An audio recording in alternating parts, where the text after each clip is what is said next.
In this video, we are going to talk about ethics. ठीक है, ethics and its concept. तो ethics को जानने से पहले हम ये जानने की कोशिश करेंगे कि ethics का जो amalgamation है वो बाकी कौन से subjects के साथ जो है मिलके हुए हैं.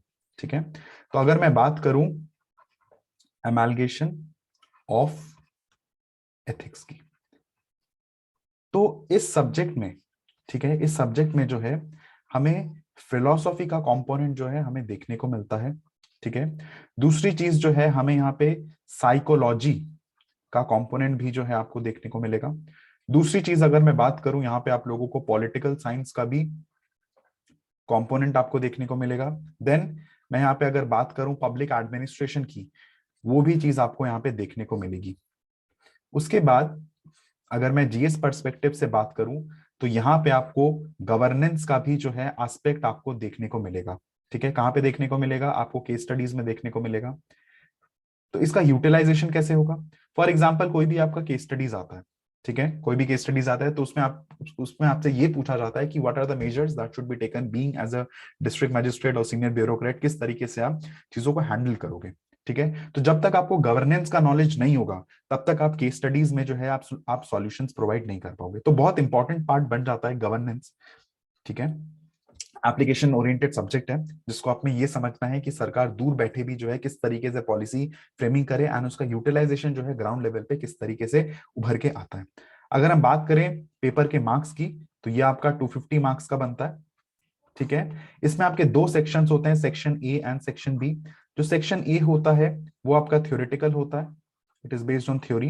और सेक्शन बी जो होता है वहां में हमें प्रैक्टिकल एप्लीकेशंस देखने को मिलती है in the form of case studies. तो अगर मैं बात करूं केस स्टडीज की, तो इसमें कम से कम आपको 5 केस स्टडीज जो है आपको देखने को मिलेंगी. और थ्योरेटिकल, अगर मैं थ्योरेटिकल क्वेश्चंस की बात करूं तो इसमें आपको कम से कम 9 क्वेश्चंस आपको देखने को मिलेंगे. ठीक है, इसमें बहुत ज्यादा फोकस करा जाता है. एथिक्स की अगर मैं बात करूं तो इंडिविजुअल के एक्शंस के ऊपर बहुत ज्यादा फोकस करा जाता है. ठीक है, अगर मैं बात करूं एक इंडिविजुअल की, तो हमें ये चीज पता है कि सुबह से शाम तक जो है एक इंडिविजुअल जो है वो आपके एक्शन में इन्वॉल्व रहता है. तो क्या मैं ये चीजें बोल सकता हूं कि individual is equal to action plus thinking? और इसी कंपोनेंट की वजह से जो है रिसेंट टाइम्स में हमें मेंटल हेल्थ प्रॉब्लम्स का सामना करना पड़ा है. स्पेशली अगर आप बात करें कोविड के टाइम की, तो ये चीजें हमें देखने को मिली है. ठीक है, क्योंकि इंसान जो है वो एक्शन में इन्वॉल्व रहता है और कॉन्स्टेंटली जो है आपका ये सोचता रहता है, जिसकी वजह से आपके मेंटल हेल्थ इश्यूज उभर के आते हैं. अगर हम एक्शन की बात करें, कोई भी एक्शन अगर हमने लिया है तो उसके दो कंपोनेंट हो जाते हैं. पहला कि जो एक्शन है क्या वो सही है, ठीक है, या फिर क्या वो एक्शन जो है गलत है. समझ आया आप लोगों को? अब ये राइट और रॉन्ग का जो स्टैंप है ये कौन लगाता है? ये कैसे पता, ये कैसे पता कि ये राइट है कि रॉन्ग है? अगर हम बात करें स्टूडेंट लाइफ की, अगर हम लोग घर पे रह रहे हैं तो उसमें अगर हम लोग लेट उठ रहे हैं सुबह, तो मॉम का कहना ये होता है कि लोग क्या कहेंगे. ठीक है, तो कहीं ना कहीं हमारा हर एक्शन जो है वो सोसाइटी जज करता है. ठीक है, आदमी जो है वो सारा टाइम डिसीजन मेकिंग में इन्वॉल्व होता है एंड इसीलिए अगर आप लोग देखोगे तो बहुत मेनी ऑफ द टाइम्स जो है वो आपका कंफ्यूज रहता है. ठीक है, तो यहाँ पे जो है एग्जाम्पल की अगर हम बात करें, आपका स्लीप, आपका लेट उठना, लोगों का लोग क्या कहेंगे, तो कहीं ना कहीं आपका इसमें सोसाइटल पार्ट आप कहा जाता है. ठीक है, जबकि आप अपने घर पे रह रहे हैं. दूसरी चीज जैसा कि मैंने कहा कि हर टाइम जो है आप डिसीजन मेकिंग में इन्वॉल्व रहते हैं, तो ये एक टाइप का क्या हुआ, एक्शन हुआ, डिसीजन मेकिंग. और इसीलिए जो है बहुत बारी आपके जो डिसीजंस हैं या आप जो अपने डिसीजन लेते हैं उसमें आप कंफ्यूज रहते हैं. ठीक है, ओके. अब इसको इसको एग्जाम्पल के थ्रू समझने की कोशिश करते हैं. फॉर एग्जाम्पल आप गाड़ी से कहीं जा रहे हो, अब आपको रास्ते में बेगर मिलता है. ठीक है, now you have two options, whether you should lend him the money or not. अगर आप उसको, अगर मैं बात करूं, should you lend the money to a beggar or not, अगर मैं बात करूं लेंड द मनी की, कि आपने उसको दे दिया, तो कहीं ना कहीं जो है आप बेगरी को प्रमोट कर रहे हैं, प्रोमोटिंग द बेगरी। क्लियर है आपको? उसके बाद अगर मैं बात करूं, अगर आपने नहीं दिया, ठीक है, तो वहां पर भी जो है आप में एक डाउट टाइप का आ जाता है कि शायद अगर मैं दे देता तो आप उनको हेल्प हो जाती। क्लियर है? तो हमें जो है एक घड़ी डाली जाती है हमारे हाथ में, राइट और रॉन्ग की। ठीक है? अगर मैं बात करूं, हर एक इंडिविजुअल के पास जो है एक घड़ी होती है, राइट या रॉन्ग की, जो कि उसकी फैमिली ने उसको दे रखी होती है, या फिर उसको लॉ से मिलती है, या फिर उसको सोसाइटी ने दे रखी होती है। क्लियर है? और यही आपका बन जाएगा हमारे अगले एस्पेक्ट का, कि जिसमें हम बात करेंगे कि आपके मॉरल्स क्या होते हैं, ठीक है, आपकी वैल्यूज क्या होती हैं, और आपका एथिक्स क्या होता है। एग्जांपल्स के थ्रू जो है जानने की कोशिश करेंगे। तो बहुत ये जो कॉन्सेप्ट्स हैं, ये सिमिलर लाइंस पे जो है आपकी आती है। ठीक है? ये सिमिलर लाइंस पे एग्जिस्ट करती हैं, बट बहुत माइन्यूट सा डिफरेंस होता है। अगर मैं मॉरल्स की बात करूं, ये आपका एक इंडिविजुअल फिनोमेना है।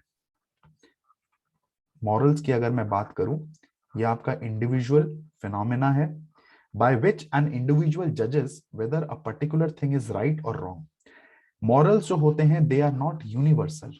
ये यूनिवर्सल नहीं होता।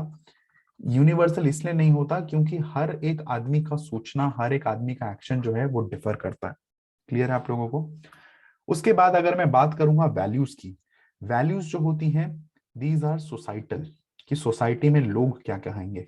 ठीक है? अगर मैं एग्जाम्पल की अगर मैं बात करूं, फॉर एग्जाम्पल हमारी फैमिली हो गई, फिर हमारी हमारे स्कूल्स हो गए, या फिर हमारे फ्रेंड्स, जिनसे हमें जो है सीखने को मिलता है। ठीक है? अब हम किस किस टाइप की वैल्यूज को अपनी लाइफ में इनकलकेट कर सकते हैं? For example hard work. ठीक है? हार्ड वर्क हो गया, फ्रेंडशिप हो गया, फिर शेयरिंग हो गया, फिर आपका रेस्पेक्ट हो गया। क्लियर है आप लोगों को? तो ये सारी चीजें जो है ये आपका वैल्यूज का पार्ट बन जाती है। अब ये जो वैल्यूज होता है ये आपकी वेरी करती है society to society. For example अगर मैं यूके की सोसाइटल वैल्यूज की बात करूं और इंडियन सोसाइटल वैल्यूज की बात करूं, तो आपको बहुत ज्यादा डिफरेंस आपको देखने को मिलेगा। क्या देखने को मिलेगा? फॉर एग्जाम्पल यूके और यूएसए में अगर मैं बात करूं, तो टीनेज से ही जो है उनको कमाने के लिए भेज दिया जाता है। वेरएज अगर मैं इंडिया की बात करूं, टिल 22 एक इंडिविजुअल जो है वो ग्रेजुएशन करता है। ठीक है? उसके बाद उसके बाद वो 27-28 से जो है उसकी अच्छे जो आपकी बोलेंगे लाइफ सेटल्ड, ठीक है, वो करता है। वेरएज अगर मैं यूके यूएसए की मैं बात करूं, तो एट द एज ऑफ 16 से ही जो है उनको घर से निकाल दिया जाता है। अपने समर्स के टाइम पे जो है न्यूज़पेपर डालना, दूध बेचना, ये सारी चीजों में इन्वॉल्व रहते हैं। तो कहीं ना कहीं जो है उनकी सोसाइटल वैल्यूज जो है वो डिफरेंट है इंडियन कॉन्टेक्स्ट से। ठीक है? उसके बाद मैं बात करूंगा आपके एथिक्स की, कि एथिक्स क्या होता है। एथिक्स जो होता है ये आपका प्रोफेशनल इन नेचर होता है। Professional in nature. ठीक है? फॉर एग्जाम्पल अगर मैं बात करूं अमन खान की, तो अमन खान जो है वो आपके एक लॉयर है। ठीक है?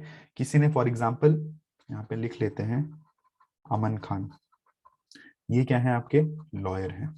फॉर एग्जाम्पल इसने किसी ने आपका एक्स पर्सन का किल कर दिया। ठीक है? तो अमन खान जो है इनको बचाएंगे। ठीक है? क्यों बचाएंगे? Because being a lawyer he is bound to save. मैं आपको दूसरा एग्जांपल देने की कोशिश करता हूं। फॉर एग्जांपल आपने आपने आपको किसी ने कहा कि इसकी टांग के ऊपर खंजर चला दो। ठीक है? इसके टांग के ऊपर खंजर चला दो। तो अब ये सोचना है क्या वो सही है या गलत है? ऑब्वियसली बात है गलत है। पर वहीं पर ही अगर डॉक्टर उसकी टांग के ऊपर खंजर चलाए, ठीक है, उसको मेडिकल एथिक्स बोलेंगे। दूसरा दूसरा एग्जांपल देखते हैं। अगर मैं बात करूं बॉर्डर एरियाज में, ठीक है, तो बॉर्डर एरियाज में जो है आर्मी जो है एनिमीज को मारती है। ठीक है? पर वही चीज अगर मैं बात करूं कि अगर आपसे बोला जाए किसी को मारने के लिए, कि आप मार पाओगे? आप नहीं मारोगे। तो आर्मी का मारना इट्स अ वॉर एथिक्स। पर आपका एक्शन, अगर आपने किसी को मारने की कोशिश करी, तो वो आपके वैल्यूज या फिर मॉरल्स के ऊपर क्वेश्चन कर देगा। क्लियर है आप लोगों को? दूसरी चीज, हमारी सोसाइटी में ये प्रेवेलेंट है कि नॉनवेज खाना सही है या नहीं है, तो ये एक बहुत डिबेटेबल इशू रहता है कि नॉनवेज खाना सही है या गलत है। दूसरी और एक चीज आपको मैं बताता हूँ, एक सांची कम्युनिटी करके है जो कि आपको पंजाब हरियाणा रीजन में आपको देखने को मिलेगा, ठीक है। उनमें क्या होता है कि उनमें चोरी करना सिखाया जाता है। उनमें मान्यता ये होती है कि अगर आपको चोरी नहीं करना आया तो आपने कोई स्किल एक्वायर जो है आपने नहीं करा, ठीक है। एक और एग्जाम्पल लेके जो है चीजों को समझने की कोशिश करती है। फॉर एग्जाम्पल यहाँ पे मैं बात करूंगा अमन कुमार की। अमन कुमार की अगर मैं बात करूंगा तो अमन कुमार की मॉम ने जो है उनको ये सिखाया कि रेस्पेक्ट योर एल्डर्स, ठीक है। उनको ये सिखाया रेस्पेक्ट योर एल्डर्स। तो ये क्या शो करता है, ये वैल्यूज शो करता है, ठीक है। अमन खान या अमन कुमार की अगर बात करें तो वो स्कूल गए एंड उन्होंने मैम से पूछा, ma'am can I go to washroom. Ma'am ने साफ साफ मना कर दिया, मैम सेड नो। फिर थोड़ी देर बाद अमन पूछने गए, ma'am should I go, and again ma'am said no. अब क्योंकि उसको प्रेशर आया था तो उसने मैम के ऊपर चिल्ला दिया, ठीक है। मैं बहुत बेसिक एग्जांपल सो दैट कि आप चीजों को कनेक्ट कर पाए। अमन कुमार ने मैम के ऊपर चिल्ला दिया, तो अमन कुमार का मैम के ऊपर चिल्लाना इज मॉरल्स। क्लियर है आप लोगों को? तो अमन खान की मॉम ने क्या सिखाया था, रिस्पेक्ट योर एल्डर्स, बट अमन खान ने मैम के ऊपर चिल्ला दिया तो उसका मैम के ऊपर चिल्लाना इज मॉरल्स, ठीक है। तो यहाँ पे एक चीज है, सुनो सबकी करो मन की, ये जो बहुत चलता है।